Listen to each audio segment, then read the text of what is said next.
Bueno, muy buenas noches a todos. Esta es nuestra segunda reunión de taller. Y bueno, hoy les voy a tener que contar un poco, comentar cómo he jugado con este título respecto de la incertidumbre, de la identidad. Cómo he jugado con la ambigüedad. Pero primero quiero comentar un trabajo que me envió Alicia Santilla, que yo les envié a ustedes. Alicia Santilla es filósofa y psicóloga. Ya era filósofa cuando yo la conocí, después ella hizo la carrera de psicología. Y se acordaba que fue a trabajar, mira, me trajo de recuerdos de la primera jefatura de servicio que tuve en el Centro de Emergencias Bulón. Que ya fue residente de allí, me recordaba los otros días. El trabajo de Alicia tiene frases que son perlitas y que entonces, bueno, las quiero puntuar. Pero antes de eso, les voy a pasar rápidamente, o lo más rápido posible, una Power que preparé con algunas frases que refresqué en el texto de Alicia, que son frases de Sigmund Freud. A propósito de la muerte de su hija, de Sophie. Su hija muere siendo muy joven, 26 años, estaba embarazada de su tercer hijo, la toma la gripe española, la peste española, y muere. Y yo pensaba, ¿no? Qué interesante, digamos, este hombre que toma el complejo de Edipo. Y digamos, el mito dice que por culpa de Edipo fue la peste de Tebas. ¿No? Qué terrible para este hombre que trabaja tanto ese mito. O sea, que sabía lo de la peste de Tebas, etcétera, etcétera. Tenga que pasar por una situación tan particularmente emotiva, choqueante, inesperada, tanto sea la peste como que la peste le arrebata una hija. Y si bien, digamos, a los otros días todos terminamos diciendo, bueno, depende del fantasma de cada uno, cómo se vivan las cosas. Y sí, eso, ¿no? Cada uno tiene su cristal por donde ve el mundo. Ese cristal es el fantasma, tan delicado como un cristal. Fantasma que hoy hay que poner en interrogante, y ya vamos. Hoy me refiero a lo contemporáneo, me refiero a el discurso capitalista, me refiero a sujetos que han pasado ya su vida insertos en el discurso capitalista. Porque me interrogo si acaso allí el fantasma no está fragilizado, etcétera, etcétera. Bueno, voy a compartir pantalla. Ahí. Respecto de la peste de Tebas, ¿verdad? Opa, ¿qué lo hice? Bueno, tomé un epígrafe que usa Alicia Santilla, que me pareció muy interesante. Es de un libro de Racket que se llama Edipo y la peste en Tebas, salvar al pueblo como destino. Es del 2020, un título fuerte, salvar a pueblo como destino. El hombre antiguo no concebía con facilidad que los fenómenos externos tuvieran un agente. Si hay una peste en Tebas, entonces debe estar detrás la mano de algún dios. Y si un dios envía una peste, no puede ser más que para castigar a los hombres. Algo debe haberle molestado. Bien, después les voy a pasar el Power, así que lo podrán leer tranquilos. En la segunda diapositiva, en todo caso, miren la foto, es un cuadro, es la foto de un cuadro, lo que está ahí de Jabaletet, de Charles-François Jabaletet. O Jabalet, no sé cómo se pronuncia. Lo interesante es el señalamiento, ¿no? Al culpable, es decir, y sabemos que se lo termina culpando a Edipo porque había desposado a su madre y matado a su padre, y hasta que esa muerte, digamos, del padre no fuera subsanada, la peste iba a seguir, digamos. Alguien tenía que pagar por esa muerte. Quien había sido el actor debía pagar por la muerte del padre, si no, la peste iba a seguir. Ahí tienen, puse el cuadro más a la vista, por esta cuestión del señalamiento. Y también este autor que se ha dedicado, Halebet, a pintar sobre la pandemia de Tebas y a pintar cuestiones históricas, momentos históricos, míticos más que nada. Tiene esta otra producción. Bueno, lo leen después. Esta también es una diapositiva que bajé de internet, las funciones del mito. O sea, los psicoanalistas sabemos de las funciones del mito, ¿verdad? Porque en todo caso, no solamente uno está como enraizado o echa raíces en aquello que Freud llamó el mito de Edipo, sino que sabemos muy bien, como lo marcó Lacan, que la cuestión pasa por la castración y que a partir de la castración cada uno arma el mito individual del neurótico.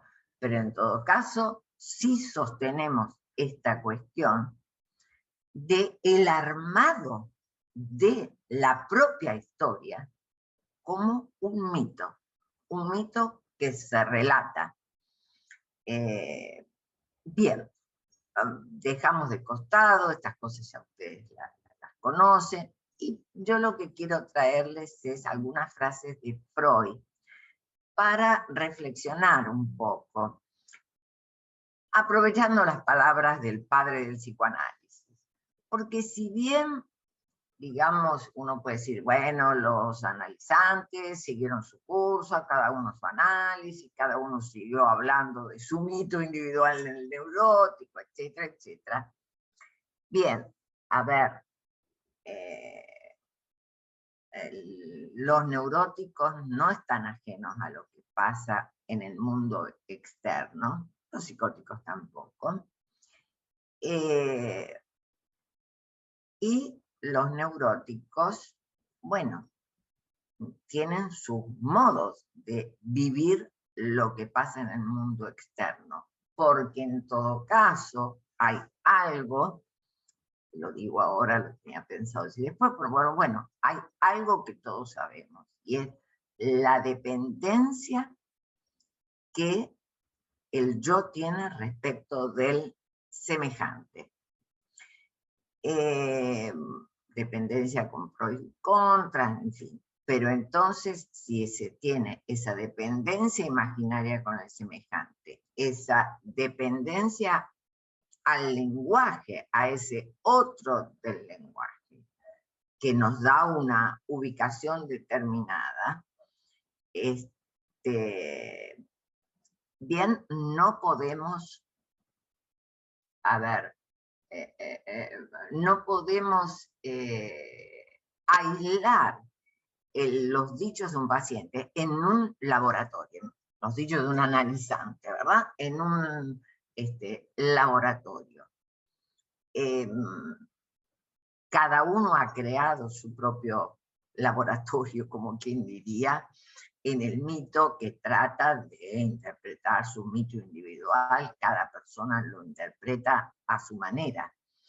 Y posiblemente llegue al análisis cuando las interpretaciones de lo que le ha sucedido, las interpretaciones de su historia, no lo sacan de la angustia. Pero, insisto, me parece que estas palabras de Freud nos dicen que, bueno, que el duelo existe y que el duelo con una pandemia también. Fíjense lo que le dice Freud a Oscar Fischer, no es americano, en fin, por todos lados veo que la pronunciación es Fischer. Esta tarde nos dieron la noticia de que la neumonía por el virus de la gripe nos arrebató a nuestra dulce Sophie. Y todo en cuestión de 4 días, como si nunca hubiera existido. Es decir, nunca hubiera existido está en relación a Sophie. Como que, bueno, la gripe la hizo desaparecer, la gripe a causa, ¿no? La neumonía a causa del virus. Arrebata, hace desaparecer a alguien como que nunca hubiera existido. Sí, no pudimos partir inmediatamente como habíamos previsto después de las primeras noticias alarmantes, porque no había ningún tren. Hemos pasado por esta cuestión, ni siquiera para una situación de emergencia. La evidente brutalidad de nuestro tiempo pesa sobre nosotros. Mañana la cremarán. No sé si alguna vez volveremos a ser alcanzados por la alegría. Esta tragedia nos ha abatido con dureza. Bien. Muchos analizantes seguirán hablando de su historia, pero en mi experiencia, el analizante que ha pasado por la muerte de un ser querido, palabra más, palabra menos, encuentro estas palabras de Freud, ¿no? Esta cuestión de arrebato, que bueno, parece que el otro no existió, se fue tan rápido que no existió, la cosa de no me puede despedir, la sorpresa que es vivida como una brutalidad del mundo. Y esto de, no sé si alguna vez volveremos a ser alcanzados por la alegría. Ahí lo tienen, un poco de imaginario, esa es Sophie. Un comentario de Ernest Jones. No sé qué más se puede decir. Es un hecho de efecto tan paralizante que no puede inspirar reflexión alguna a quien no es creyente. Cosa que le evitaría a uno todos los conflictos consiguientes. Se está refiriendo a creyente en alguna religión. Si se cree en alguna religión, si se cree en el más allá, etcétera, etcétera, bueno, él dice, se evitarían todos los conflictos respecto de esa desaparición, la desaparición por la muerte. Ahora, lo interesante es este señalamiento también de un hecho paralizante. Una carta a Bittwanger, 9 años después, o 10 años después, una cosa por el estilo. Creo que la carta comienza diciendo, hoy Sophie cumpliría 36 años. Quiere decir que 10 años después él sigue pendiente de la fecha del cumpleaños, la evoca. Trabajo todo lo que puedo y estoy agradecido por lo que tengo. Pero la pérdida de un hijo parece ser una lesión grave. Lo que se conoce como duelo probablemente durará mucho tiempo.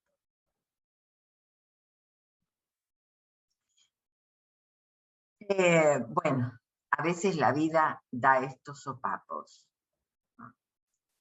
Sophie estaba embarazada de un tercer hijo que no quería tener. Ahí les pasé data de, bueno, de un historiador, ay, no me acuerdo ahora cómo se llama, casi, bueno, no, que hay un artículo en el diario La Razón de Cataluña, en donde este historiador, bueno, ha trabajado una serie de datos y demás, en donde, si bien Freud le habla a la hija respecto de métodos anticonceptivos y demás, porque la hija no quería tener más de 2 hijos, porque estaba casada con un fotógrafo, porque entonces tenía problemas eh, económicos, etcétera. Bueno, queda embarazada un tercer hijo, no quería el bebé, él le manda una carta de consuelo diciendo que bueno, que acepte ese bebé, que todo se va a mejorar, que él le va a pasar un dinero que le ha llegado, bueno, etcétera. Y, digamos, es el segundo hijo de Sophie, Heinz. Primero está Ernest y después está Heinz.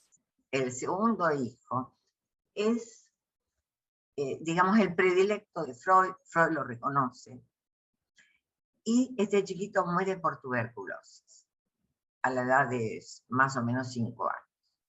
Y Freud dice, esta pérdida es insoportable. Trabajo por pura necesidad porque todo ya perdió significado para mí. O sea,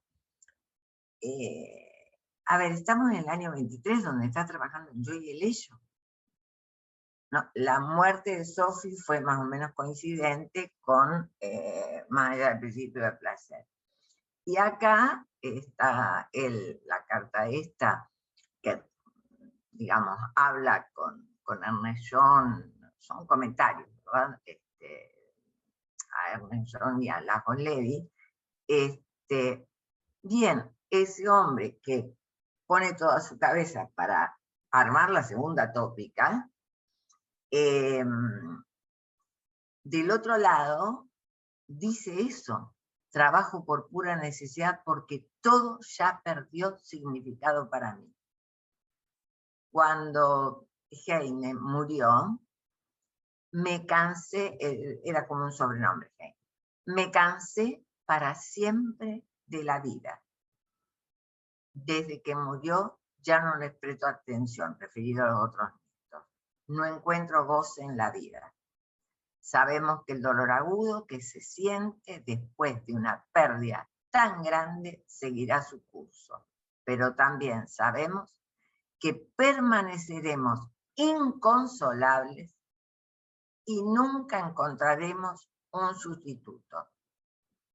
No importa lo que venga después y ocupe su lugar, aunque lo llene por completo, sigue siendo otra cosa. Y es así como debe ser. Es la única manera de perpetuar un amor que no queremos abandonar. Ahí tienen a la derecha al chiquito que fallece y a la izquierda la foto de Freud con los 2 hijos de Sophie. El más grandecito es Ernest, el otro es Heinz. Me llamó la atención que para más o menos la misma época, en el medio de la situación, Freud se ocupara de escribir una nota que fue leída en el entierro de Anton von Freund. Este hombre, que era psiquiatra, psicopatólogo, se vuelve psicoanalista y llega a ocupar el lugar de secretario de la Asociación Psicoanalítica de aquel momento. Y en un momento escribe una nota que es leída, y en esa nota que está ahí les puse el dato, en el tomo 18 de Amor-Rorty, dice, ¿no? Se pregunta y le dice al público, ¿qué es de las esperanzas, de los proyectos del hombre, esa criatura tan transitoria? Y después hace un comentario, aunque la persona de Freud es insustituible e inolvidable, su obra tiene un continuador. Se refiere a Eitingon, que, a ver, este hombre, Freud, puso una fundación para dar, formar analistas, hacer investigaciones analíticas y dar asistencia. Y bueno, al morir él se desarma eso, pero Eitingon toma la mano y en Berlín forma la policlínica psicoanalítica. Bien, bueno, hasta aquí llegamos con el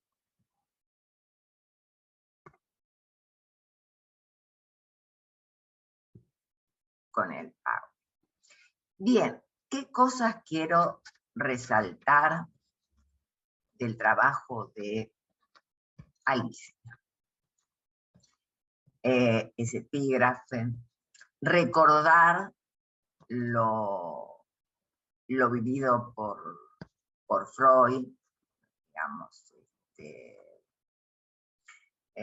lo vivido por Freud, cómo Freud reaccionaba respecto de la muerte, el efecto de la gripe española, el artículo sobre lo ominoso, que, a ver, volver a pensar en ese artículo que trae Alicia en su escrito, a mí me lleva a la interrogación algo así como la virulencia de la pandemia nos hará encontrar con eso violento pulsional original.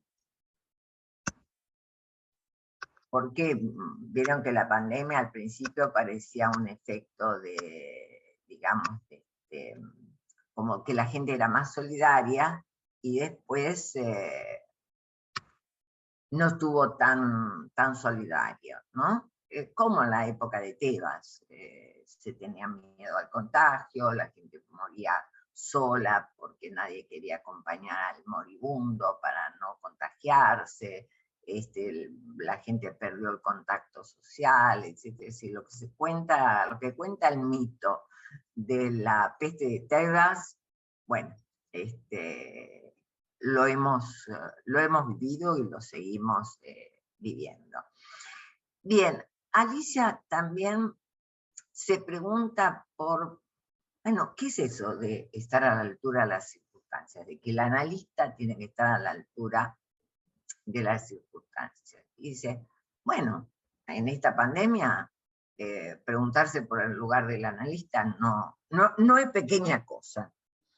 Y entonces ella le da la vuelta por pensar la presencia del analista. Una presencia que se enfrenta a un real, que lo interpela, que lo convoca a pensar, y lo convoca a pensar porque el analista o los analistas siempre hemos, en nuestra técnica, en nuestra, digamos, cuerpo a cuerpo, de recibir al analizante en el consultorio, de dar la presencia corporal real, ¿verdad? Ella dice, bueno, tuvo que ponerse a pensar el analista, real lo interpeló, porque tuvo que saber hacer algo. Freud había dicho sobre la dinámica de la transferencia que nada puede ser vencido en ausencia o en efigie. Y ahora, ¿qué hacemos? ¿Qué se hace frente al confinamiento. Y entonces ella dice, bueno, habrá que poner el cuerpo, habrá que seguir poniendo el cuerpo, quizás de otra manera.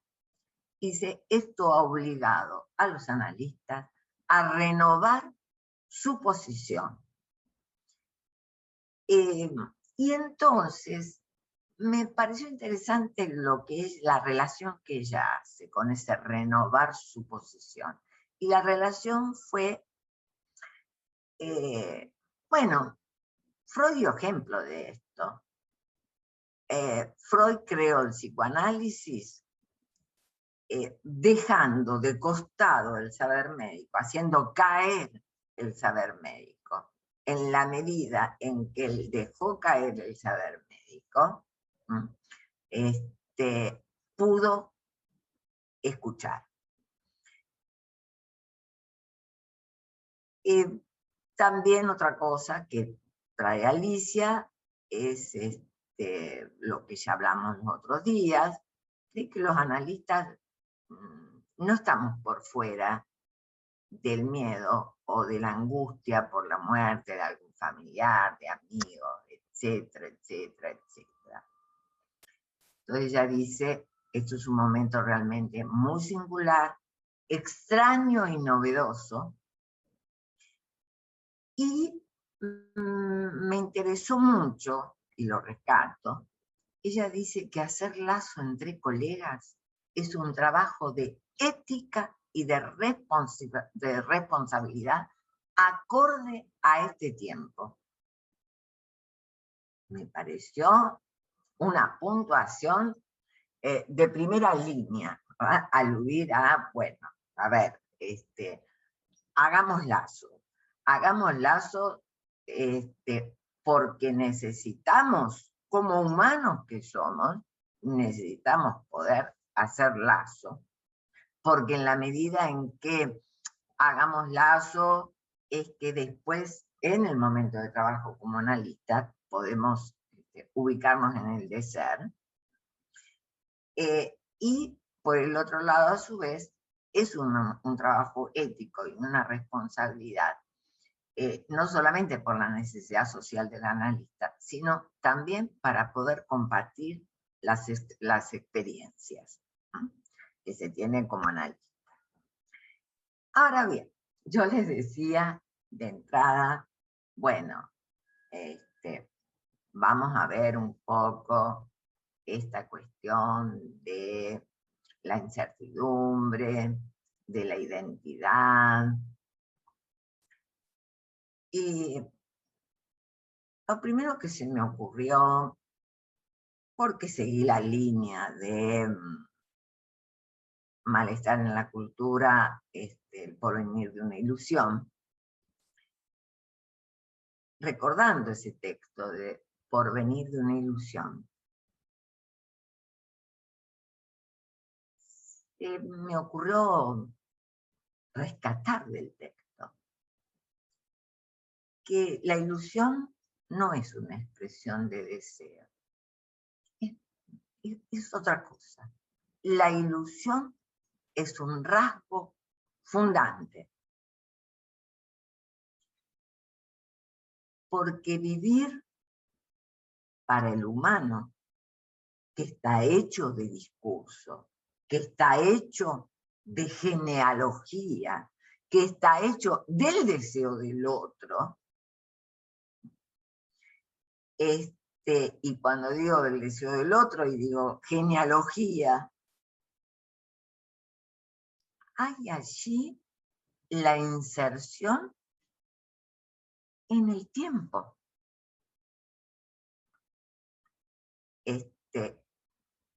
Y entonces esa ilusión la entiendo yo como fundante. Da la posibilidad, por supuesto, de vislumbrar un futuro para la realidad. Y también recordaba que en psicoterapia del alma o psicoterapia por el espíritu o tratamiento por el espíritu, en fin, tiene distintos nombres según las traducciones, es escrito primerísimo de Freud. Él allí habla de la expectativa esperanzada como un mecanismo muy eficaz para calmar. Es interesante porque Freud dice las afecciones psíquicas y del alma, ¿no? Como pensando en algo más allá de lo psíquico, en algo espiritual. Eso en un primerísimo momento freudiano, ¿verdad? 1890, una cosa por el estilo, ese artículo.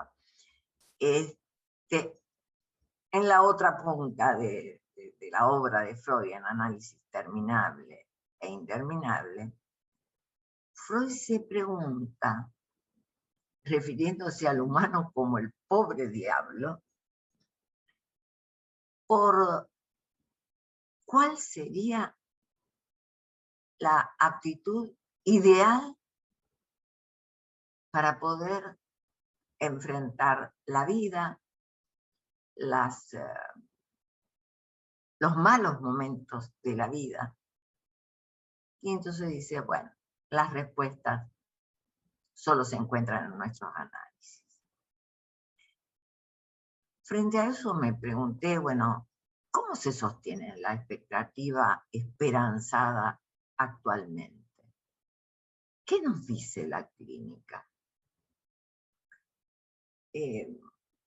Yo encuentro de todo un poco, desde la expectativa esperanzada y entonces, a ver, se siguen organizando eventos y no se sabe si se pueden hacer o no por la pandemia, etcétera, etcétera. Y se siguen haciendo. En fin, un conocido mío organizó pensó que la pandemia iba a pasar muy rápido, es decir, pensó que un virus, y organizó su cumpleaños con una hermosa fiesta para abril del 70, perdón. ¡Uy! ¡Qué lapsus! Ver por qué. Para abril del 20. Bien, lo festejó en noviembre del 21. ¿Qué más nos muestra la pandemia? La relación del sujeto y la política, o la relación, digamos, la cuestión de que un sujeto está inserto en un ámbito que es social y es político. Y cada sujeto ha vivido a través de esta pandemia, cada uno reaccionando como puede, pero ha habido una realidad. Hubo pueblos que pudieron vacunarse con tal vacuna, hubo pueblos que pudieron vacunarse con otra vacuna, hubo pueblos que no pudieron vacunarse. Por un lado, esa cuestión, ¿no? Vuelve otra vez a aparecer como esta cosa de los países ricos, los países pobres, las zonas grises en el medio. Bien. Todo el tema de distribución de vacunas fue algo que lo tocó a cada sujeto. Vuelvo a decir, se puede reaccionar con la indiferencia, con no quiero saber. Y por el otro lado, bien, el paradigma de la salud ha cambiado en todo el mundo. ¿Por qué? Porque cuidarse no alcanza. Porque hay que cuidarse, pero cuidarse no es digamos, la seguridad. Cuidarse no es certero.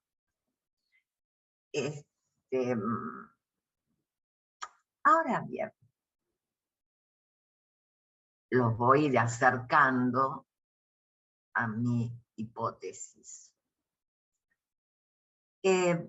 ¿Recuerdan la constitución subjetiva? Recuerdan que en esa constitución subjetiva tenemos una pregnancia imaginaria del semejante, la potencia simbólica del gran otro y, podríamos decir, el factor pulsional. Bien, ¿qué podemos decir a partir de pensar en esa pregnancia imaginaria del semejante?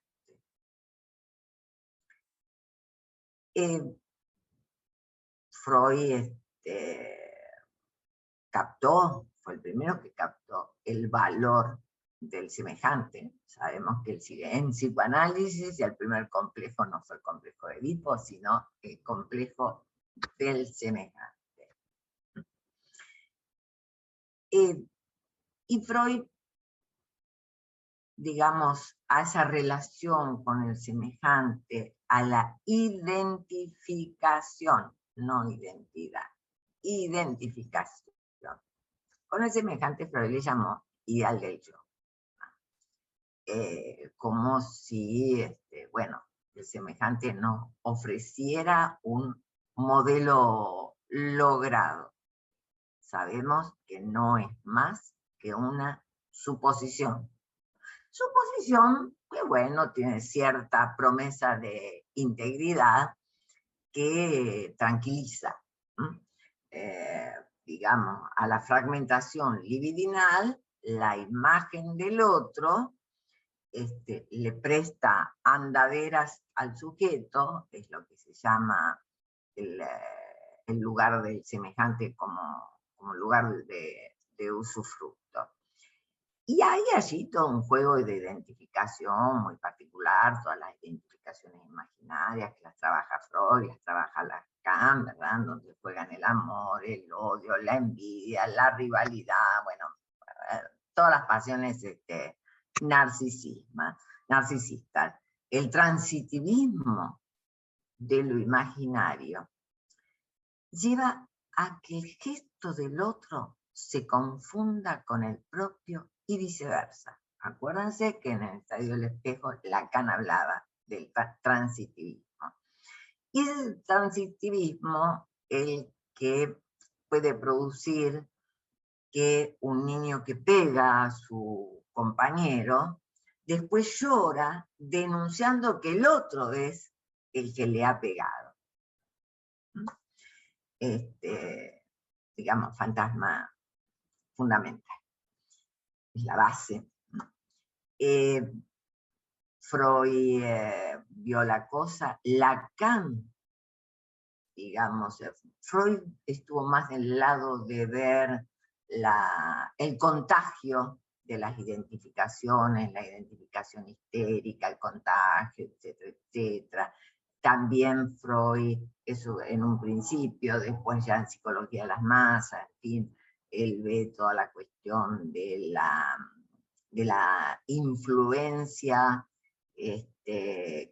que tiende a borrar los límites yoicos cuando hay una exaltación emotiva, la relación al líder, etcétera, etcétera. Y bueno, hay así como que lo imaginario tiene su pro, es necesario, punto y aparte, es necesario, y conlleva una suposición, que hay un efecto de homogeneización. Sin embargo, y aquí tenemos algo para preguntarnos bastante. ¿Se acuerdan los esquemas ópticos? Justamente Lacan dice que el espejo vertical, aquel espejo que le da el lugar al ojo que mira, se mueve la posición de ese espejo vertical, está dada por la voz del otro. Seminario primero, seminario 1. Esa cuestión complejiza mucho, porque entonces, digamos, esa identificación con el semejante no es tal cual se piensa el niño y el espejo y esto y lo otro, sino que lo que hace de espejo es el gran otro, posiblemente presentado por el gran otro primordial, ¿verdad? El que funcione de gran otro primordial. Pero eso hace que el semejante presta una imagen para que yo se identifique, pero nunca logrará en este mecanismo una identidad afirmada. Por eso Lacan habla de ese movimiento de aseveración que es continuo. Las continuas reaseveraciones del yo, dice Lacan, en Estadio del Espejo. A ver, si bien por un lado la identidad, la identificación, digamos, no la identidad, disculpen, la identidad no se logra. Y la identificación, bueno, tiene sus vueltas, tiene sus complejidades, como acabamos de ver. Por un lado, compensa la angustia por la falta fundacional, podríamos decir. Pero del otro lado, lo pone al sujeto en el trabajo de estar reafirmando su lugar respecto del semejante. No hay nada que le asegure su lugar respecto del semejante. Y eso es lo que organiza un modo pulsional. De más está decir que, bueno, toda la influencia de lo simbólico en Freud se llamó ideal del yo, y Lacan trabaja muy bien la cuestión de, digamos, cómo el discurso del otro conforma la posición subjetiva de cada quien, y que nunca es normativizante. Por más poder de lo simbólico, bueno, ese poder de lo simbólico en el hombre, en el ser hablante, si bien, digamos, en las épocas del discurso del amo, ese gran otro, bueno, tiene podríamos decir, una impronta importante que es el nombre del padre como lugar de la ley. Bueno, está para interrogar si en algún momento pudo lograr ser absolutamente normativizante. En mi consideración, a ver, así como existe la ley de prohibición, cuando hablo de normativizante, la norma, ¿verdad? No matarás a tu padre, y la prohibición del incesto, no te acostarás con tu madre. Bien, ahora, parricidios e incestos, creo que a lo largo de la historia siempre hubo. Por supuesto, a falta de inscripción del nombre del padre, a debilidad del nombre del padre en la cultura, etcétera, como lo quieran pensar, considero que hay aumento de de parricidios, aumentos de incestos, bueno, sabemos todo lo que pasa con la cuestión de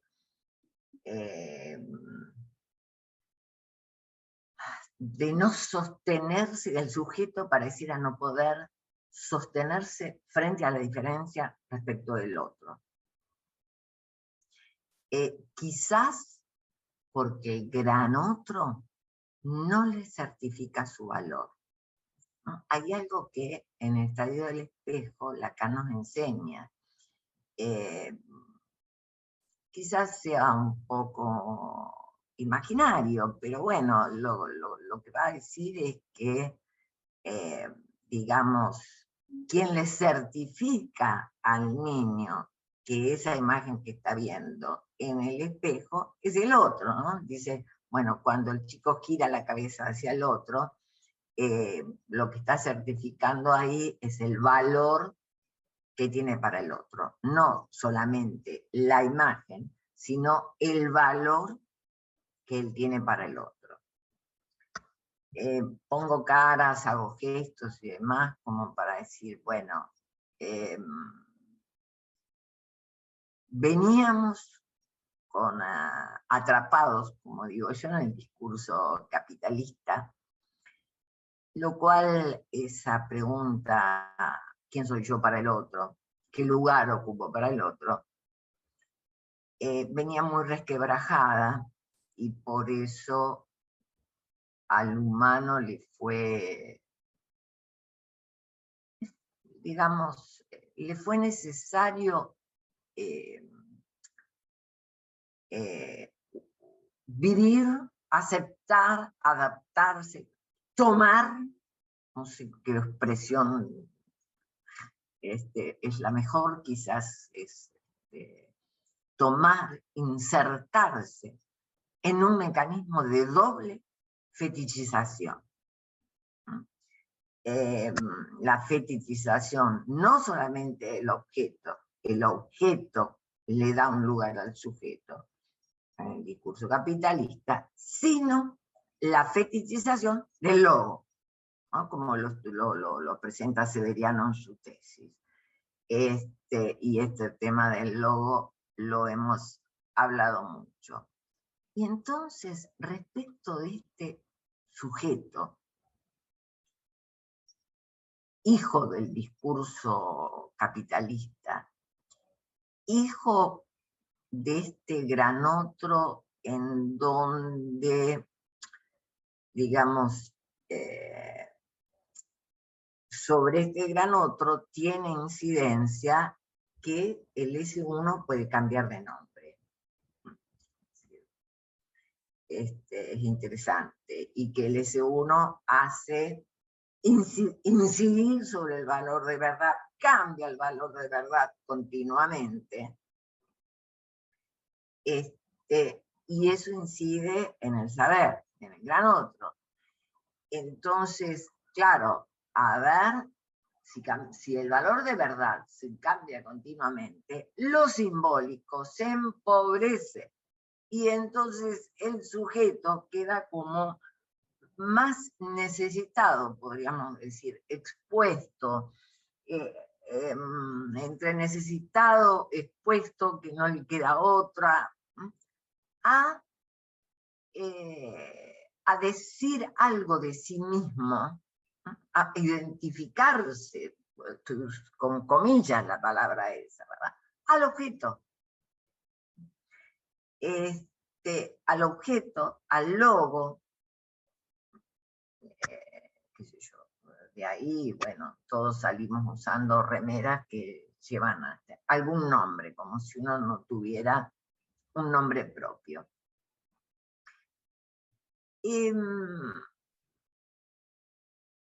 Bien, a ver, lo que a mí me preocupa es que cómo pensamos todo esto ahora. Es decir, en la época de Freud o en la primera época de Lacan, el humano llevaba las marcas del nombre del Padre, las marcas, como dije los otros días, de la creencia en el Padre. Y desde la última enseñanza de Lacan, en los años 70, y lo comprobamos, digamos que nos encontramos con un parletre que lo que cree es en el goce.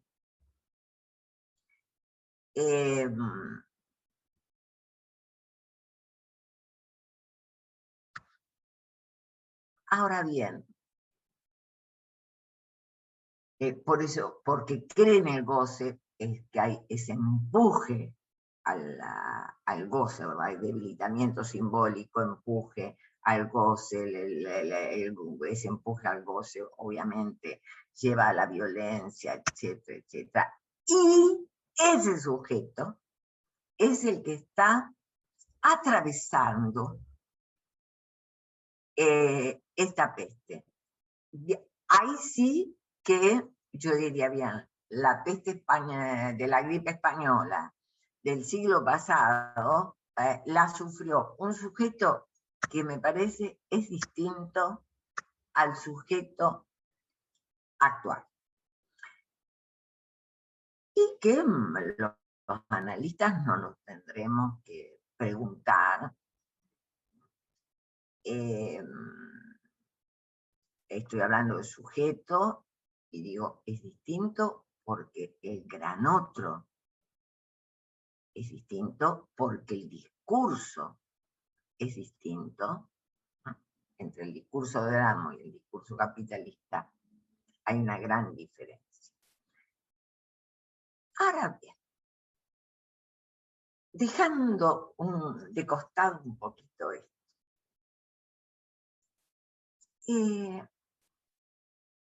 ¿es posible la identidad? ¿O siempre eso que se cree identidad es una alteración? Siempre está alterada, siempre es altero, hétero. ¿Acaso no es, digamos, el desarreglo fundamental del ser que habla esta cuestión de como que caído en instinto, no le queda, podríamos decir, no sé si decir no le queda otra, caído en instinto, su constitución está hecha de ese desarreglo. Digo de ese desarreglo porque por más que el semejante le preste la imagen, por más que el otro lo inserte en un discurso, etcétera, etcétera, bueno, hay un desarreglo fundamental para el ser que habla. Se equivoca, tiene malentendido. Cuando cree decir una cosa, está diciendo otra, etcétera, etcétera, etcétera. Tiene lapsus, como yo recién con el asunto de los años 70. Bien. Ahí donde cree que bueno, que es una unidad, ¿no? Y se infatúa.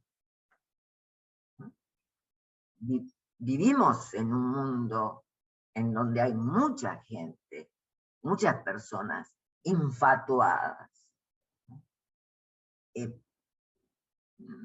Tengo mis teorías al respecto, me pregunto si esa infatuación acaso no es alguna posibilidad del sujeto de emerger como sea, a costa de la infatuación. No lo sé, pero son preguntas que tengo por ahí, en fin. Pero el asunto es que la pandemia vino a poner en real el saber no sabido. El sujeto infatuado puede jugar a la negación, puede tener como mecanismo la negación o la renegación, y algo así como desconocer el lugar del inconsciente, hacer un rechazo del inconsciente, y entonces, bueno, se rechaza la división del sujeto, se rechaza el lugar del saber de lo no sabido. Pero, ¿qué hizo la pandemia? La pandemia arrojó al sujeto en lo real, en el punto de lo no sabido. Bien, creo que, no sé, a mí me parece, de acuerdo a la cuestión clínica, que no aparecen todos los analizantes, obviamente, aparece en algunos. En mi experiencia, más que nada aparece en los que han sufrido algo cercano, alguna muerte cercana. Ahora bien, vuelvo al tema de las identificaciones y me pregunto por ellas en la actualidad. Porque en la actualidad, digamos, las identificaciones que produce el discurso capitalista, como dije antes, ¿no? Van del lado de la doble fetichización, o sea, son identificaciones a predominio de la identidad de percepción.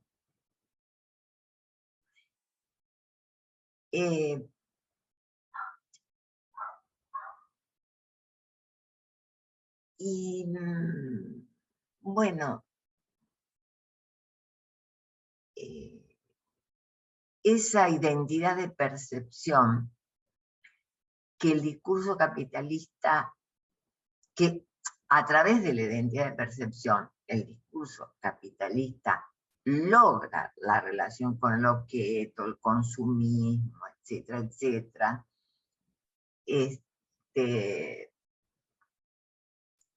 ofreciendo significantes que algo así como que son reafirmantes de la unidad yoica, etcétera, etcétera, etcétera.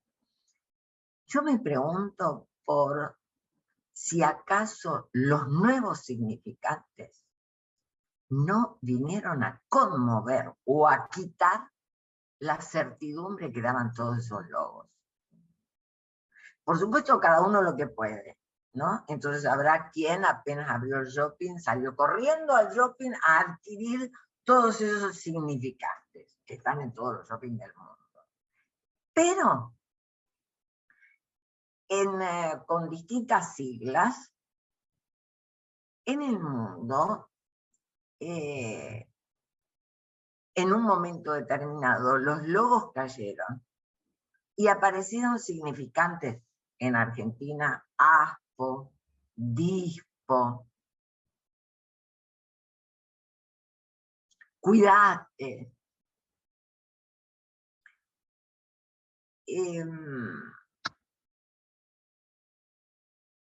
Bien, hay toda una relación de mucha conmoción en los sujetos respecto de esos significantes. Fíjense que ASPO, DISPO, cuidate, a ver, son significantes que hablan de cuidar la vida. Y sin embargo, bueno, hubo que imponerlos como obligatorios.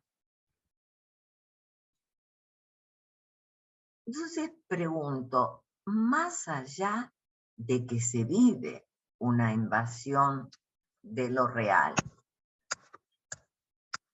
estos significantes, la dimensión de los nuevos significantes, presentan un simbólico al cual el sujeto se resiste.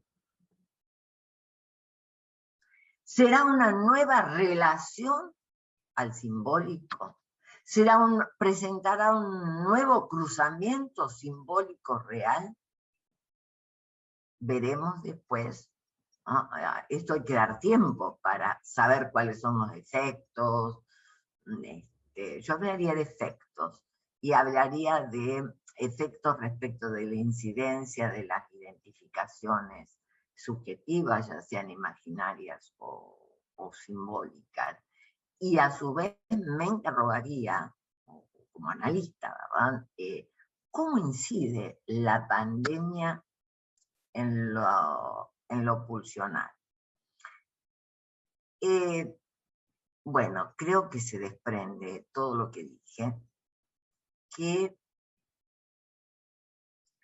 tengo la hipótesis, no es mía, es una hipótesis del psicoanálisis, que el sujeto siempre es sujeto de la incertidumbre. Lo que pasa es que venga el fantasma y tapamos la incertidumbre. Creemos en algo. Yo soy así porque mi papá, cuando era yo chiquitito, bla, bla, bla, bla, bla, bla, bla, ¿no? Me dijo, serás un gran hombre o un gran criminal. O sea, el sujeto siempre está en relación a un acontecimiento. ¿Cuál? El discursivo. Por supuesto que el acontecimiento discursivo es social, es político, en fin.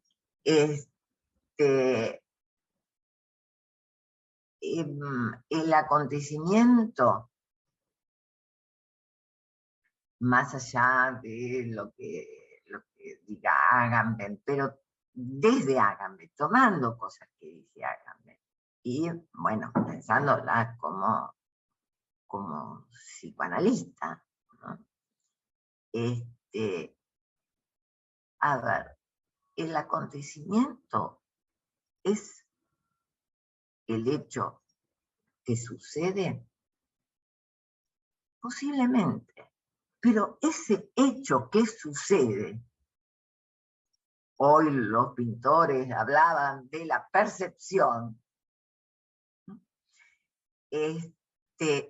hablaban de la importancia de lo virtual, interesantísimo. Y los pintores hablan de la importancia de lo virtual, ahí yo ya les dije que les iba a mandar los esquemas ópticos. Bien, el acontecimiento.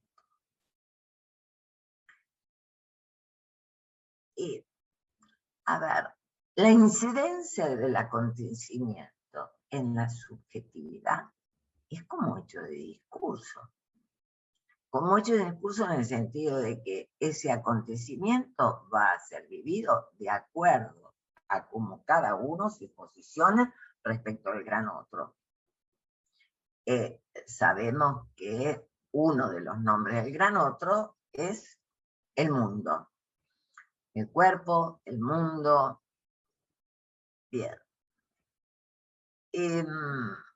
Sí, lo que yo diría es entonces que hay acontecimientos que pueden tener el lugar de acto. O sea, hay acontecimientos que marcan un antes y un después. Y habrá que ver si la pandemia, por supuesto para los historiadores, los sociólogos, los antropólogos, etc., la pandemia va a ser un antes y un después. Seguro. El asunto es, y lo veremos más adelante, no lo sé, ojalá dentro de 10 años podamos decir algo más, la clínica nos enseñe más, podamos teorizar más, etc. Porque la pandemia, a ver, es un real que recae sobre el sujeto neurótico. El sujeto neurótico no puede sustraerse, más allá de lo que subjetivice su fantasma. El sujeto neurótico no puede sustraerse de ese real. Y entonces ahí digo, bien, marca un antes y un después.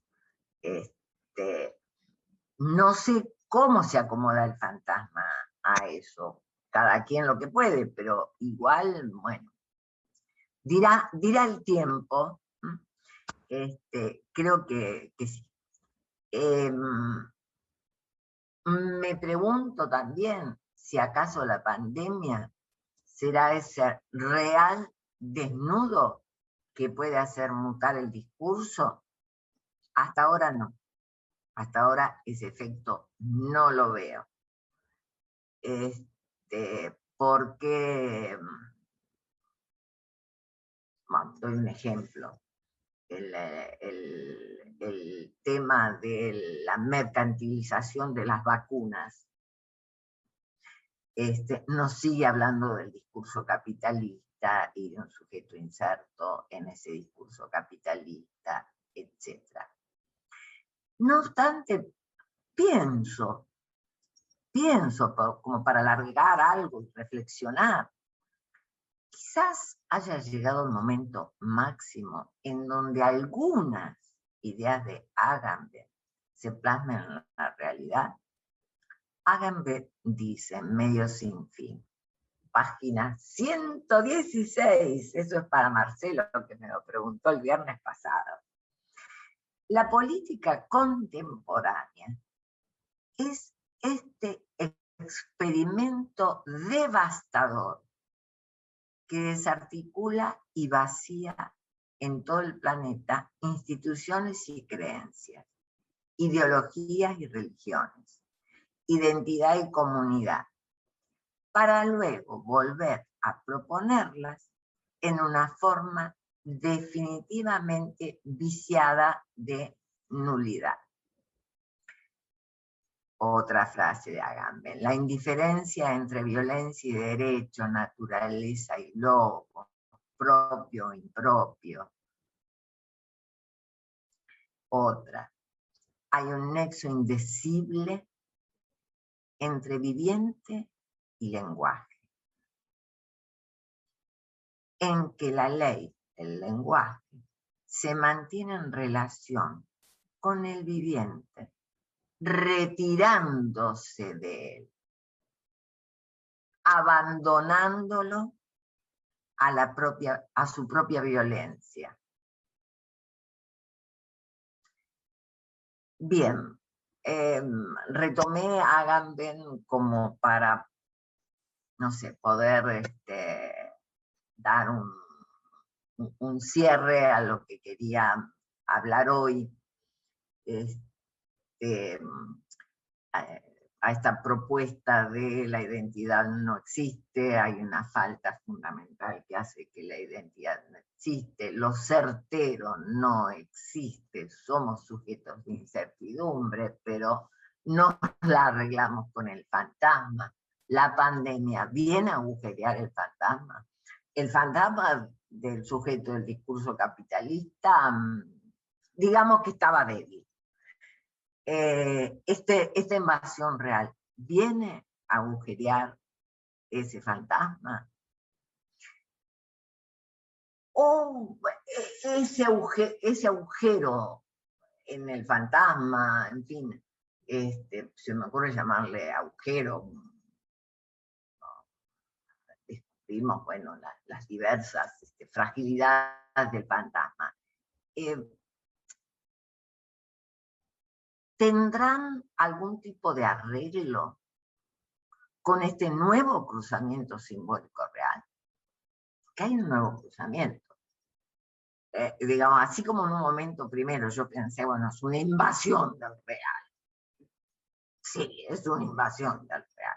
Pero es un real que se inserta y trae un nuevo simbólico. Organiza un nuevo simbólico, está organizando un nuevo simbólico. Bueno, son preguntas que van dando vuelta, por eso es un taller de reflexión, etc. Bien.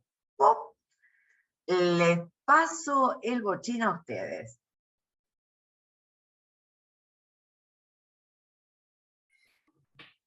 Yo quiero decir algo. Yo me quedé pensando, Amelia, como en el cambio del lenguaje también. Pensaba en el libro este del Tercer Reich, La lengua del Tercer Reich, de Víctor Kempler, que trabaja mucho en torno al cambio del lenguaje que se sufrió durante el nazismo, ¿no?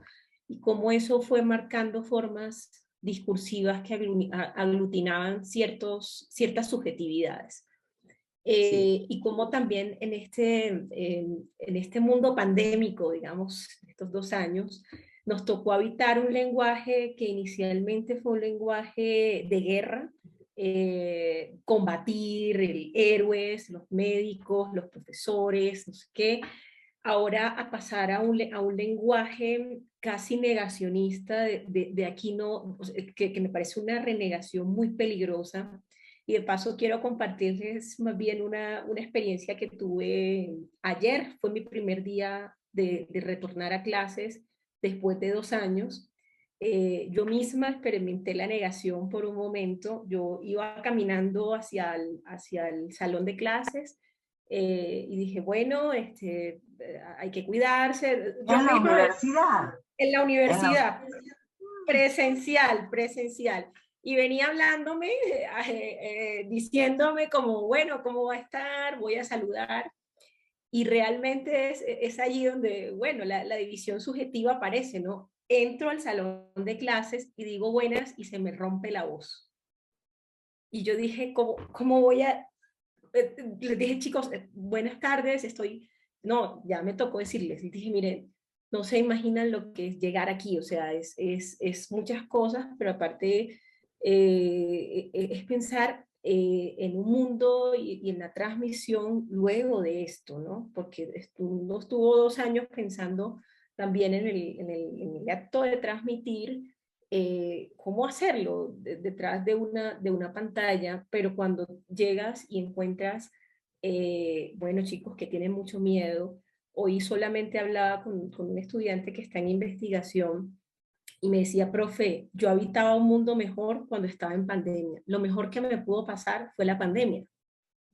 ¿Cómo ponerle oído a eso? ¿No? Que también es insoportable. Alguien que diga, si uno le pone la dimensión moral y no la ética del psicoanálisis, uno diría, pero ¿cómo alguien va a decir que el mejor mundo cuando se murió tanta gente? Bueno, para él, en su propia historia, en la dimensión que tiene él como sujeto, para él fue eso. Y entonces yo le preguntaba hoy, bueno, ¿cómo volver? ¿Y cómo quieres volver también? ¿Y cómo quieres estar? Porque es un acto sumamente violento.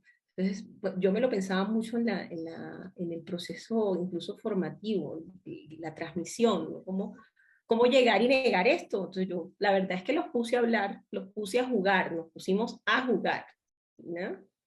Y ahí pasaron otras cosas y los chicos hablaron de todo, ¿no? Los que tenían miedo de contagiarse, los que no. Creo que ahí aparece algo del lazo que es distinto a decir, no hay, no pasó, sigamos adelante, hay que trabajar, hay que producir, hay que estudiar, que son finalmente imperativos del capitalismo, ¿no? De la producción ciega, ¿no? Acéfala. Entonces, no sé, quería compartir eso. Sí, muy bueno, muy buen comentario, sí, sí, sí, sí, sí, claro. A ver, uno se quedó con una idea, una vivencia, en fin, digamos, de lo presencial. Oh, qué lindo sería terminar la clase y saludarnos y abrazarnos y en la mitad tomar un cafecito y ¿no? Yo recordaba cuando nos reuníamos en el Museo Rojas y entonces bueno, llevábamos y hacíamos un break y tomábamos un cafecito y entonces charlábamos entre todos y bueno, algunos se hicieron amigos y lindo. Pero, ¿se puede volver a eso? Si hoy me ofrecieran, un salón precioso del Museo Rojas, si hoy me lo ofrecieran, yo diría, Ay, no sé. Porque, por ejemplo, ese salón no tenía ninguna ventana. Tenía allá al fondo, al costado, como una puerta doble a un jardín. Pero el salón inmenso, que era la biblioteca del Rojas, del Museo Rojas, bueno, lo único espacio por donde entraba aire, allá atrás, un lugar de 12 o 15 metros de largo, por 4 de ancho. ¿No? Entonces, nos interroga lo virtual, nos interroga lo presencial, pero esa interrogación hace, yo creo que nada va a volver a como era, digamos, como que la interrogación misma ya hace las cosas diferentes. Y creo que, Amelia, creo que ahí introduce algo del duelo, ¿no? De poder duelar algo de lo que ya no es igual. Porque lo otro también es negar, ¿no? Querer volver a esa realidad que no va a estar. No es posible. Yo estuve todo el tiempo manteniendo 2 metros de distancia, cuando no es mi lógica.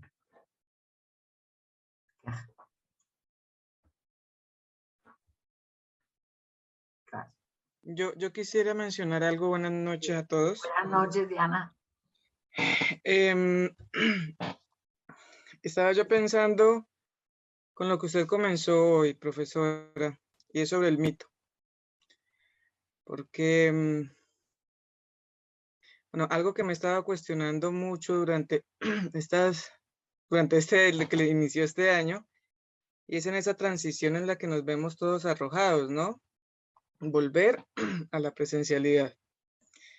Entonces, pareciera, bueno, yo ya llevo más tiempo yendo a mi trabajo presencialmente y atendiendo y demás, pero como también si se estuviera presentando un corte allí del antes y el después, ¿sí? Entonces, a propósito de eso, ahorita estaba yo leyendo acá una definición de mito, ¿sí? Y me encuentro con esto. Las narraciones míticas tienen un origen oral y surgen de manera colectiva y anónima.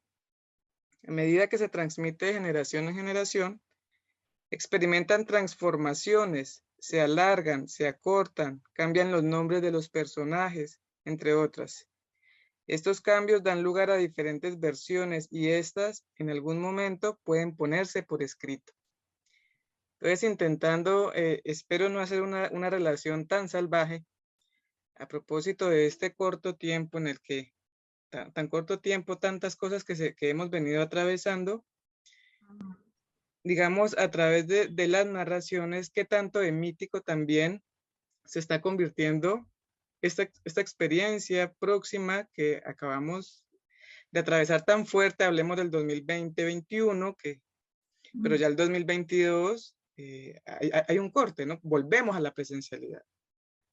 Entonces ya son un poco las narraciones son distintas alrededor de eso que se vivió inicialmente en el 2020, pasa el 2021 y ahorita en lo que llevamos del 2022. Bueno, estaba como pensando eso, intentando relacionar con lo que usted comenzó, profesora, con el mito.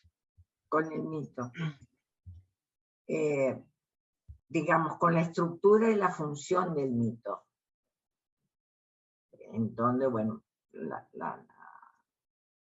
la estructura del mito siempre es tapar un punto de indecible.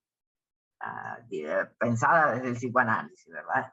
Siempre hay un punto de lo indecible, y el mito va armando diferentes versiones porque cada vez que surge algo de eso, trácate, lo tienen que tapar, lo tienen... Y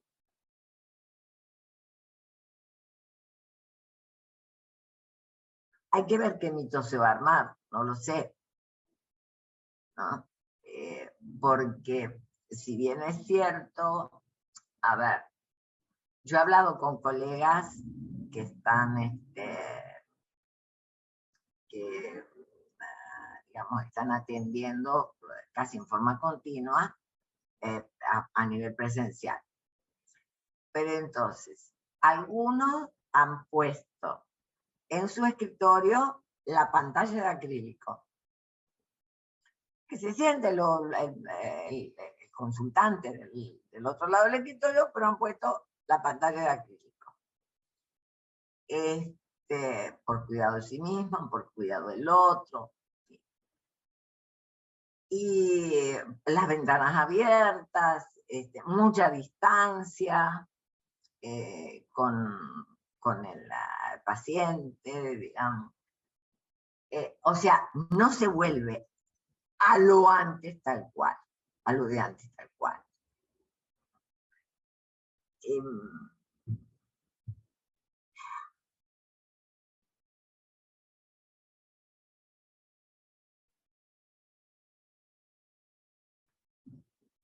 Vamos a ver qué mitos se van a armar. Podríamos decir qué cuentos. Por eso digo, hay que dejar pasar el tiempo. Me gustaría, no sé, escuchar dentro de 10 años a mi nieta que tiene 7, a ver qué es lo que dice. Porque eso que va a decir son mitos, ¿verdad? Lo que le quedó, lo que armó, lo que escuchó, lo que pudo armar con lo que escuchó, etcétera, etcétera.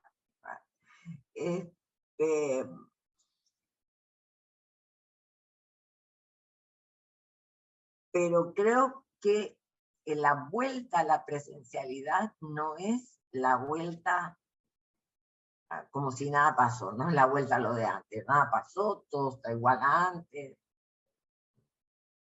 Me parece que no, que lo que dijo Catherine, no, la experiencia de Catherine no es de ese lado.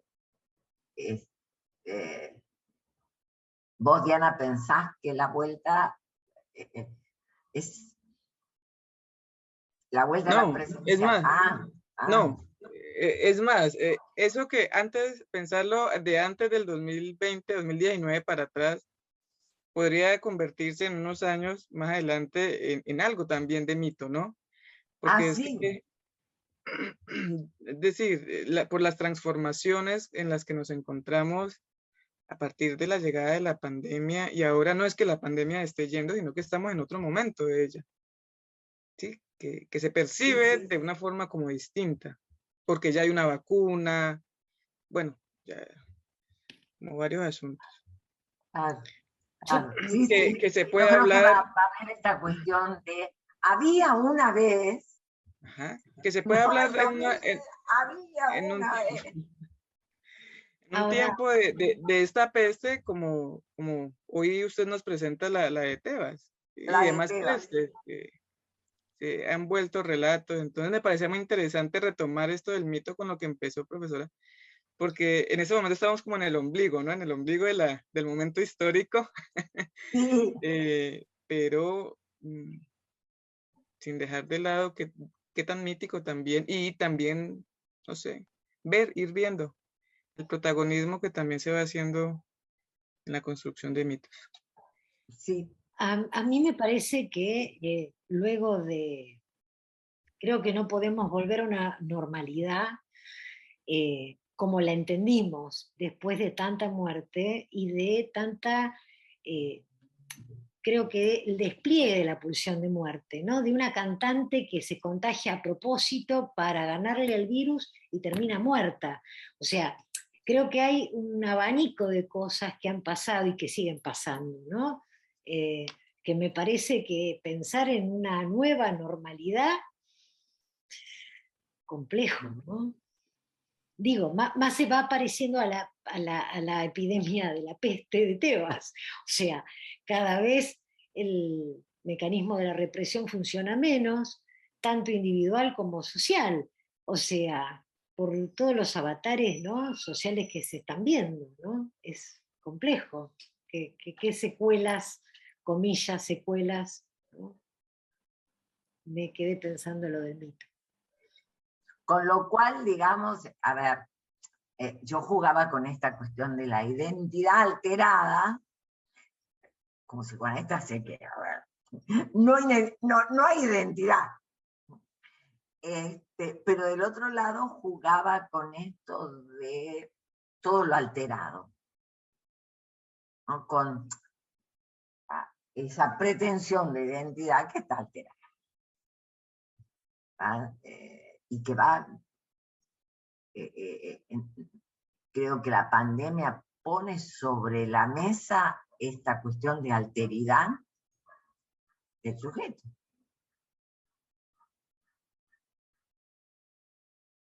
Y todas las reacciones, obviamente, ven, insisto, esta peste y este predominio, esta invasión real, digamos, esta patentización de lo real, no se da en momentos del discurso del amo, se da sobre un sujeto que ya venía haciendo rechazo del inconsciente. Y es ahí que me interrogo, bueno, vamos a ver qué va a pasar. Vamos a ver cómo se instala este sujeto que venía bastante cómodo haciendo rechazo del inconsciente.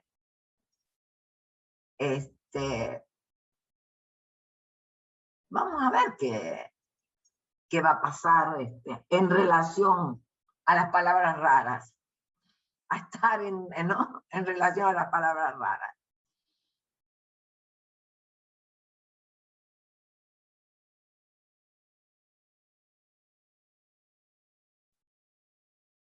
Amelia, pensando en las palabras raras, no sé por qué se me vino a la cabeza 100 años de soledad.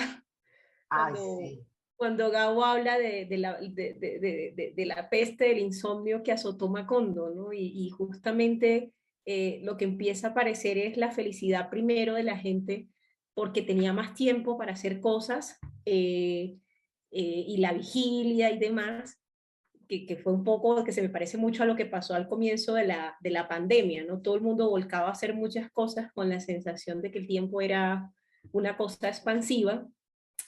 Y después lo que sufren los habitantes de Macondo, que es la pérdida de memoria y de tener que volver a llamar las cosas por su nombre y tener que escribir los nombres de cada cosa, porque se olvidó todo. Entonces, no sé, pensaba en esto como también a propósito de lo que Diana trae del mito, ¿no? Justamente de cómo se constituye y bueno, no sé, a partir de esto que bueno. Interesante esto que decís de volver a nombrar. O nombrar.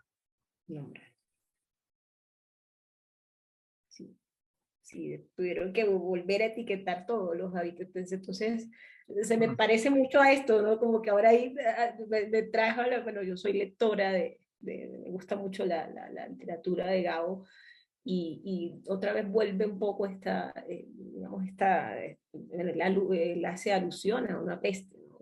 que ataca a los habitantes de Macondo. ¿Por qué no, bueno, pensar un poco este momento en algo así, ¿no? También en el reetiquetado, que vaya uno a saber cuál va a ser la resonancia significante para cada uno, ¿no? ¿Qué va a significar, por ejemplo, para cada uno nueva normalidad? Sí. Tú tienes mucho para pensar. Ahora se me ocurrió. Tú tienes mucho por ahí para pensar y para prestarnos tu idea, porque lo que vos estás estudiando de las incidencias, los efectos subjetivos de la guerrilla, etcétera, etcétera. Digamos, vos estás trabajando con relatos de personas que han vivido en una continua amenaza de la vida.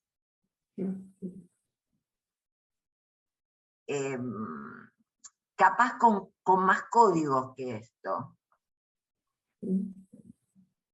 ¿No? Por lo menos lo que vi yo, ¿no? Es como que el niño que vivía dentro de la FARC o cualquier persona que estaba dentro del movimiento de la FARC sabía muy bien cuáles eran los códigos y sabía por dónde podían venir los encontronazos con la muerte, los podía calcular mucho más que en esto. Pero igual creo que algunas cosas podés pensar, y algunas cosas también podés pensar de esto que decía Diana de la función del mito. ¿Qué mitos arman? ¿No? Después de haber vivido experiencias de muertes, de dar muertes, de encontrarse con los compañeros muertos, en fin, por todos lados, ¿qué mitos arman? Podría ser interesante. Capaz que si pensás algo, nos lo prestás. No había pensado en eso, Amelia, pero esa es una pregunta muy interesante, ¿no? Esa armazón mítica que hace alguien después de salir un poco del infierno de la guerra, ¿no? O de la fiesta de la guerra también, depende de la fiesta, la guerra, el infierno, tal cual.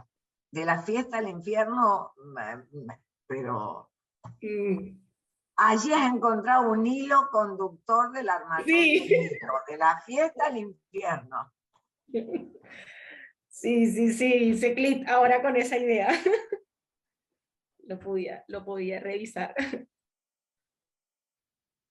Sí. Bueno, y a propósito de la referencia de Gabo, ¿no? Porque lo que tomo es la crónica como la manera de contar eso, ¿no? La muerte y la bueno, guerra. Estamos en la cuestión de ahora que pensaba de esto, de la fiesta al infierno.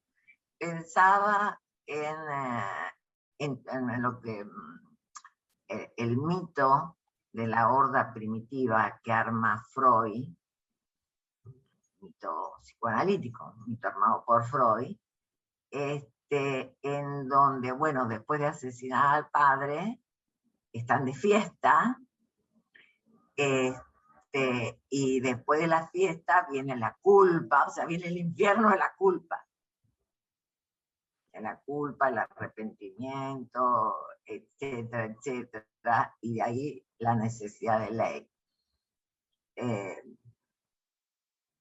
Digamos, también tenemos un Freud que armó un mito, no solamente se sirvió del complejo Edipo.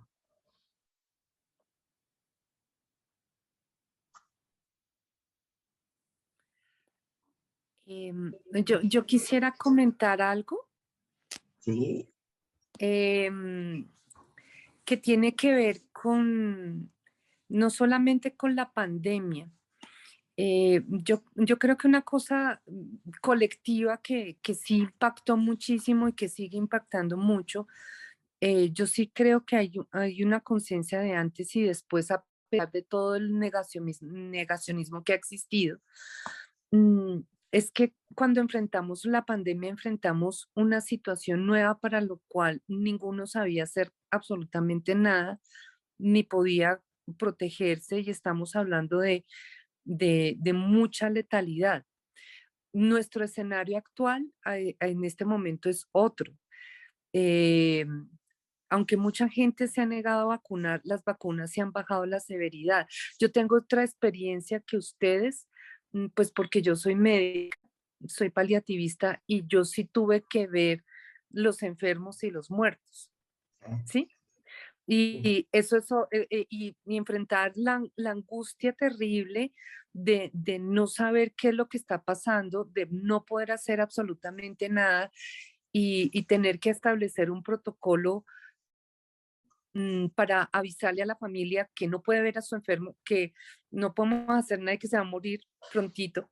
Entonces, eso, y frente al escenario actual donde los casos de COVID son cada vez más leves, y donde estas situaciones extremas que vimos al comienzo ya es muy raro verlas, todavía hay, pero ya es mucho más raro, pero ahorita ya tenemos conocimiento, ya entendemos la fisiopatología, ya sabemos el virus que hace, e incluso ya salieron tratamientos. O sea, estamos frente a una situación sobre la cual ya tenemos bastante que hacer, y independientemente de la gente que quiera hacer o no quiera hacer, si se quiere cuidar, si no se quiere cuidar, si se quiere vacunar, si no se quiere vacunar, pero estamos en una situación en la que hay mucho que hacer.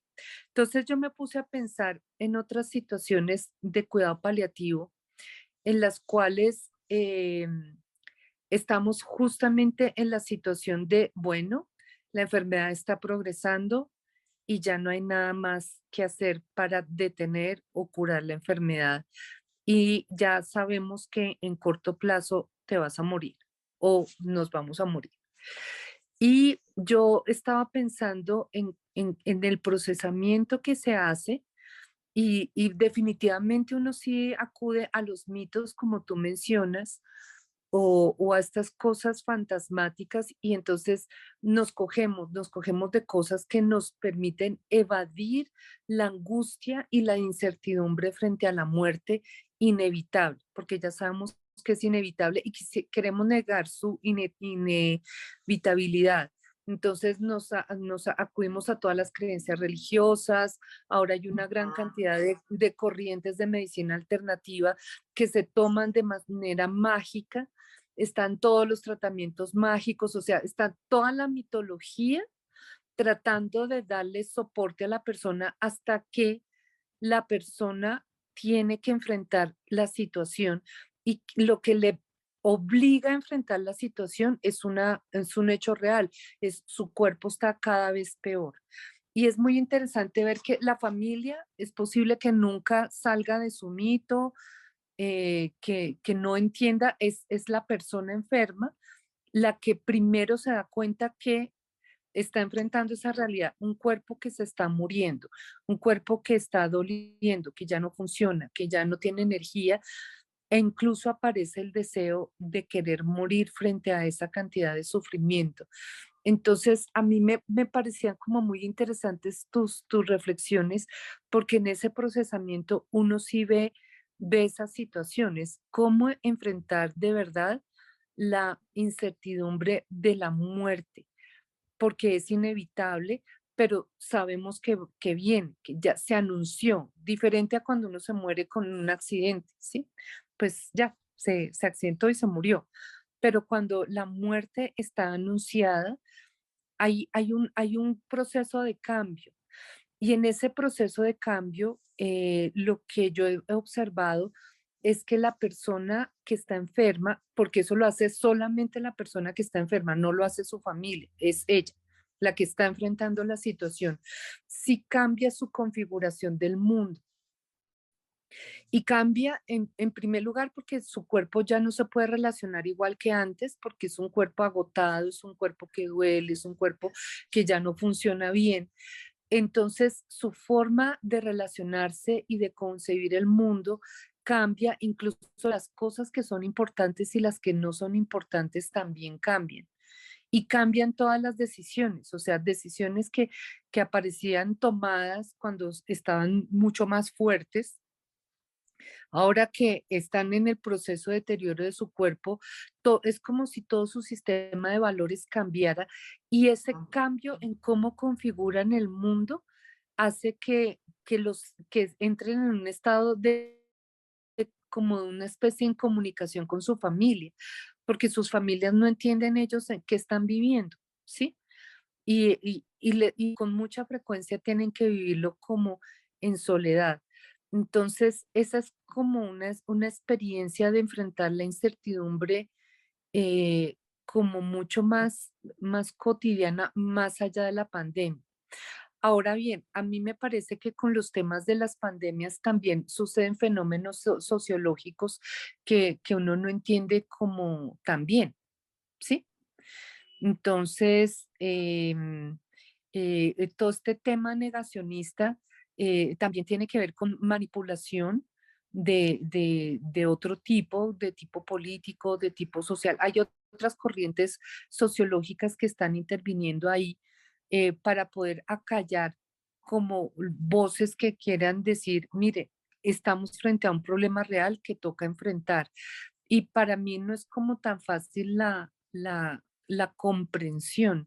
Estaba recordando justamente la máquina mitológica de Furio Jesse, que habla justamente de eso, de cómo usted puede manipular toda la creación de mitos y la generación y producción de verdades discursivas, pues que no son verdades realmente, para que la gente que está con miedo, que está con incertidumbre, que no sabe qué va a pasar, atrapa esa máquina mitológica, atrapa su deseo y la persona empieza a creer lo que esta corriente mitológica le dice que debe creer. Entonces, es algo que a mí, esa comprensión a mí me parece que desde el punto de vista psicoanalítico, pues yo no soy psicoanalista, entonces no lo entiendo bien, pero de alguna manera estas corrientes sociológicas sí alteran la configuración y subjetiva y alteran cómo comprendemos y enfrentamos estas situaciones. Esos eran los dos comentarios que quería hacer. Sí. Muy buenos comentarios, Nancy. Muy bueno. Escucha, Nancy. Julio, Jessy, ¿cómo se escribe, Jessy? No, estás muteada, estás muteada.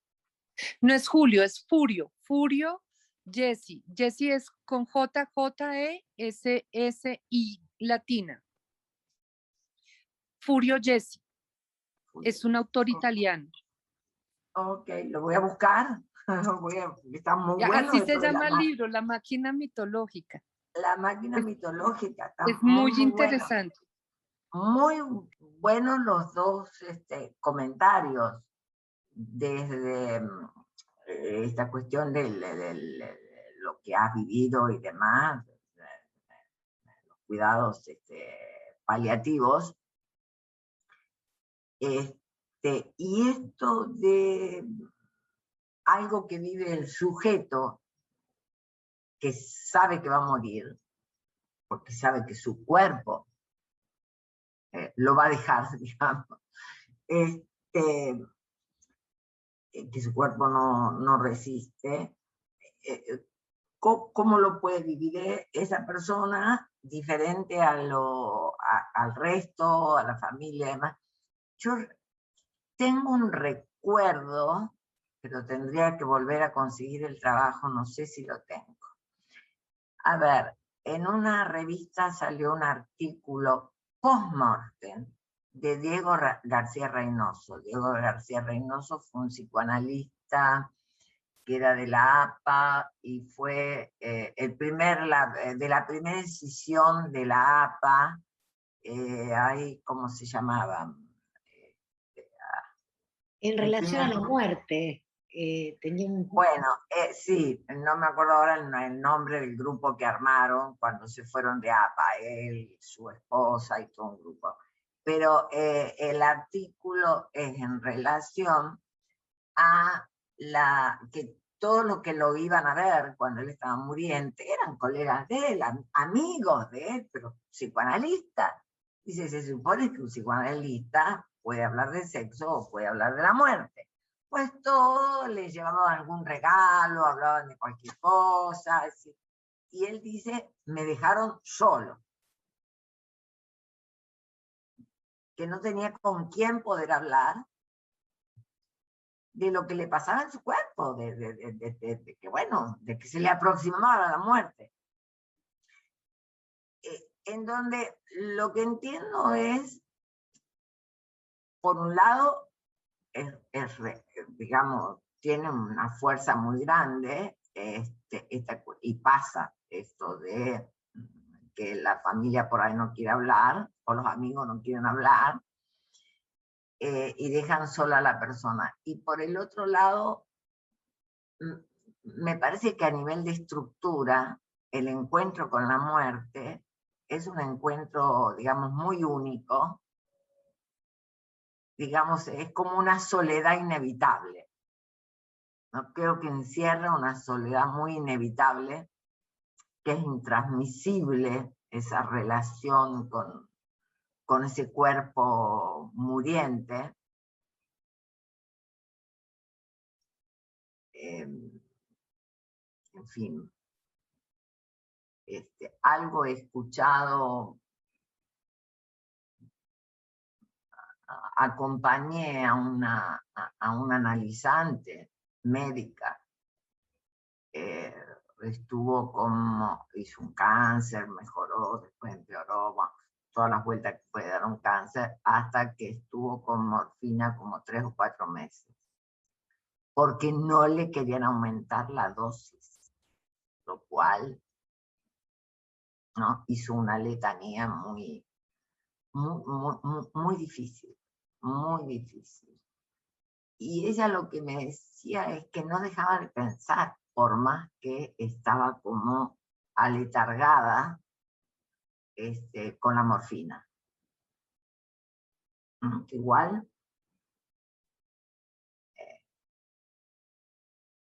por favor, venga mañana, si ella quería hablar. Y me decía que la cabeza no le paraba. Que la morfina la adormecía un poco nada más.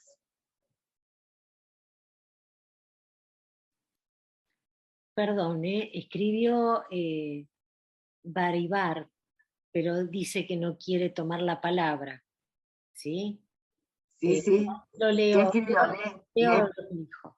Mi padre murió de cáncer en enero del 2021 y el camino de la enfermedad fue tal cual lo narró Nancy, pero fue acompañado sobre todo por mi hermana y por mí, y luego por mi madre. Por favor, no me den la palabra, todavía me emociona demasiado. Gracias. Mi hermana también es psicóloga, lo que hizo que fuera una mirada diferente la nuestra. Gracias. Sí.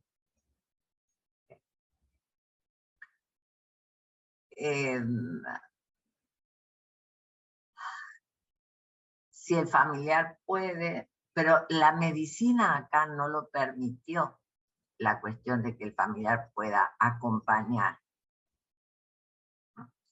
Porque cuando hay un familiar muriente, si se puede organizar, ¿no?, creo que es muy positivo para el muriente y para el familiar, el que siempre esté de la mano, ¿no?, como sintiendo esa presencia.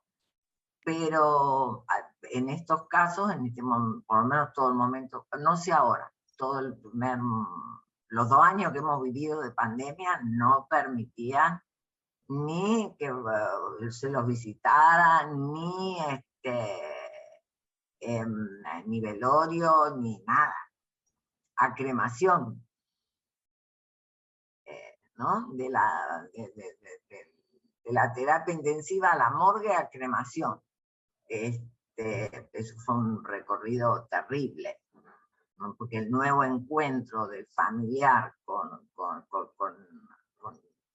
su familiar, que lo acompañaron hasta la internación, fue las cenizas. Siniestro terrible, porque todos sabemos que del polvo vienes y en polvo te convertirás, pero de haber,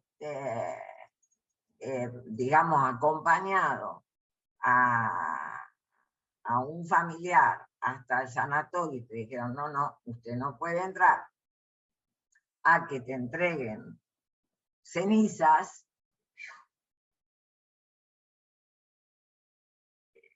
es un encuentro ahí difícil de soportar, difícil. No, y me imagino, María del Carmen, si no te obligues a hablar, porque son cosas duras. En fin, es interesante esta cuestión, porque vuelvo con lo que inicié los otros días. Si de algo estamos seguros es que nos vamos a morir. La muerte es segura. ¿Qué invento tan fantástico puede realizar el psiquismo, que, bueno, generalmente vivimos la vida olvidándonos de esa certeza que nos vamos a morir?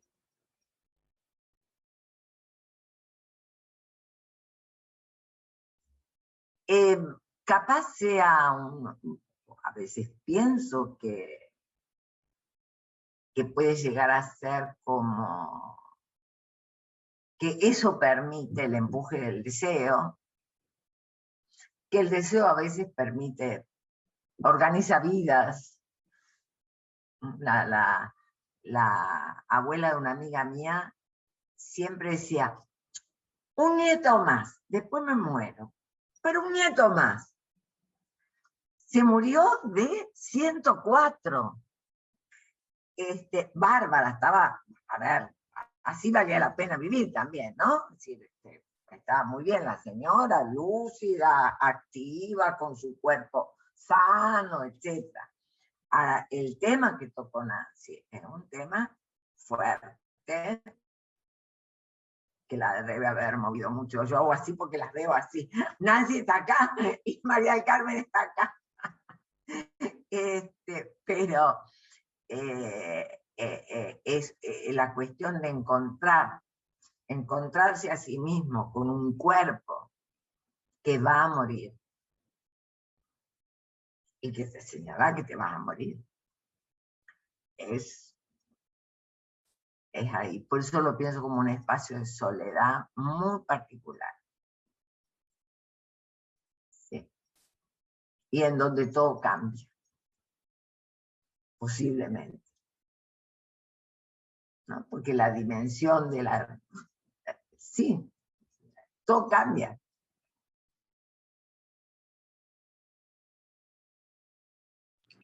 Así es, todo, la perspectiva cambia totalmente. Sí. Por más que haya mucho negacionismo a nivel social, general, discursos políticos negacionistas, o discursos religiosos que vienen con promesas, etc. Yo creo que algo va a quedar cambiado. ¿No? Que cierto quiebre de discurso se va a promover. Porque, bueno, a ver, no lo quisimos pensar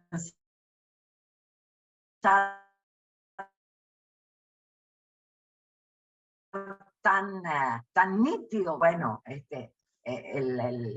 televisor te manda, ¿no? Los noticieros, 2 tipos de contabilidades, ¿no? Tanto contagiado, o 3, tantos contagiados, tantos internados, tantos muertos.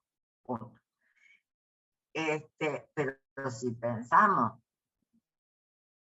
en que en esos tantos muertos hubo tantos sujetos que pasaron por ese sufrimiento o por ese padecimiento, por esa situación particular, singular, etc.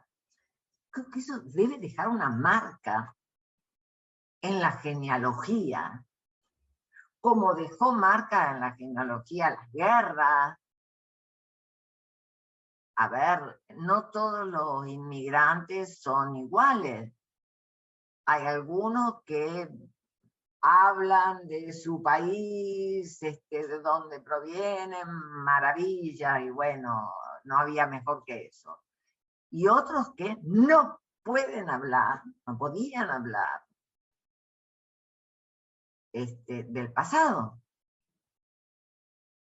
Entonces, porque lo que vivieron en la guerra, el horror que vivieron en la guerra, les impidió poder hablar de lo que habían vivido antes.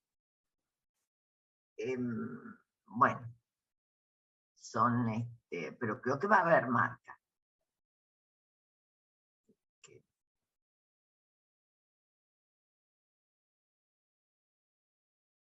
Que de alguna manera el discurso se está conmoviendo y se va a conmover.